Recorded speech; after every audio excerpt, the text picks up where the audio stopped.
Close your left eye and keep staring straight at the screen. But somewhere just to the right of where you are looking, part of the world is missing. Your eye has a hole in it, but you have never once seen it. That sounds impossible because your view feels complete. But the picture you are watching right now is not a recording. It is a rebuild made privately for you, and the rebuilder cuts corners. You are about to catch your own brain in the act 3 times with nothing but your own thumb, a mirror, and your nose. First, the hole. At the back of each of your eyes, there is a spot where the optic nerve plugs in, but that spot has no light sensors at all. It is called the optic disc, and it is not small. Cover one eye, stretch out your thumb, but look just beside it. Slide the thumb slowly sideways, and at one point, the tip simply vanishes. Your eye doctor calls that the blind spot, and it sits in everything you look at. But here is the real mystery. The hole is there in every waking second of your day. Therefore, you should see a black gap floating in your view all day. You never do. Someone is covering for the hole. Meet the editor. The editor is your visual cortex, a strip of brain at the very back of your head. Every picture from your eyes passes through its cutting room, and nothing reaches you uncut. When the hole appears, the editor does not show you darkness. It looks at the wallpaper around the gap, paints more wallpaper, and pastes it over the hole. You see a smooth wall that is partly a painting of a wall. In 1991, the neuroscientist Ramachandran published experiments in Nature that caught the editor mid-brushstroke.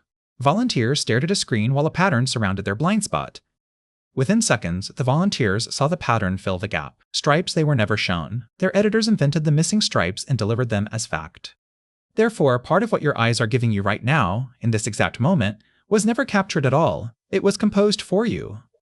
But a static hole is the editor's easiest job. The harder problem is that your cameras will not hold still. Your eyes jump about 3 times every second. Each jump is called a saccade, and during the jump the picture smears like a photo taken from a moving car. You make roughly 100,000 of these jumps every day. Therefore, the honest feed from your eyes is a slideshow interrupted by smears. But you have never seen a single smear in your whole life because your editor got there first. The editor deletes them. During every jump, it simply stops delivering the picture and you go blind for a few hundredths of a second. Blind, mid-stare, thousands of times an hour. You can catch this one in a mirror, look at your own left eye, then your right eye, then back. You will feel your eyes move, you will never see them move. The movement is on the cutting room floor.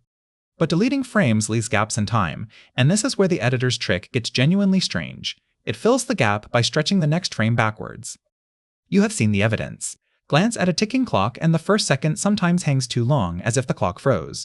In 2001, Yarrow and colleagues showed in Nature that this stopped clock illusion is the editor backfilling the blind moment with the clock's first pose.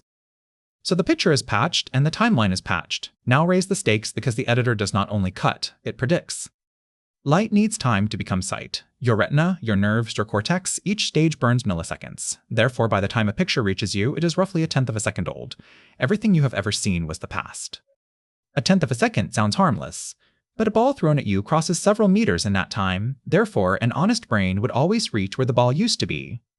You catch balls, which means the editor is not showing you the world as it is. It is showing you its forecast of the world as it should be right now. You are not watching reality.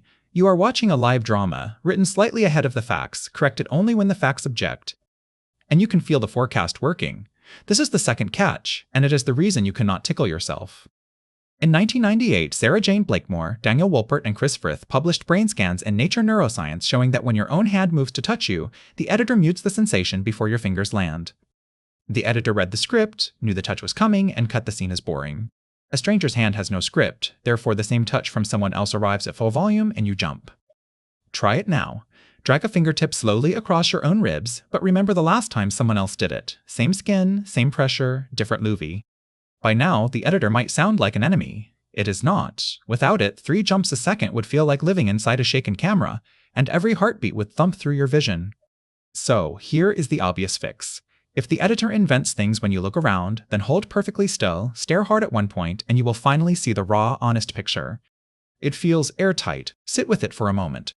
It is exactly backwards. In 1804, the Swiss doctor Ignaz Troxler discovered that when you hold your gaze truly still, the edges of your vision do not sharpen. They dissolve. Stare at any small dot and refuse to move your eyes, and within seconds the world around the dot fades to gray. The editor deletes anything that stops changing because, in its rulebook, unchanging means unimportant. Therefore, the stillness you hoped would reveal reality is the one thing the editor refuses to broadcast. Your steady gaze does not defeat the edit, it starves the film. Which brings us to the third catch, the one that has been in front of you this whole time. Look straight ahead and pay attention to the lower middle of your view. Your nose is in every frame. Both eyes have it in view every waking second of your life, therefore it should sit in the middle of everything like a thumb over a camera lens. You just noticed your own nose, but in a minute the editor will delete it again. It classifies your own nose as permanent scenery, files it as irrelevant, and cuts it from every scene.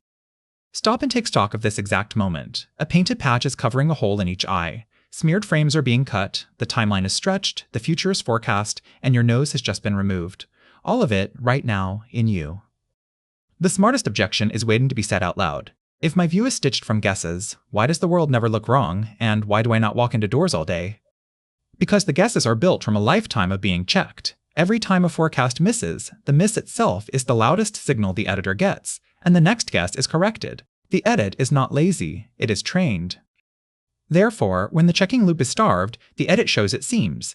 Drivers on empty night roads report phantom shapes at the edge of the headlights. Sailors alone at sea describe figures on the water. Predictable places, unpredictable inventions.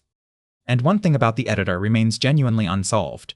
Nobody knows why the stitching feels like nothing. Science can point at every cut, but not at the reason you experience a seamless world instead of a patchwork. That is an open question at the center of consciousness research.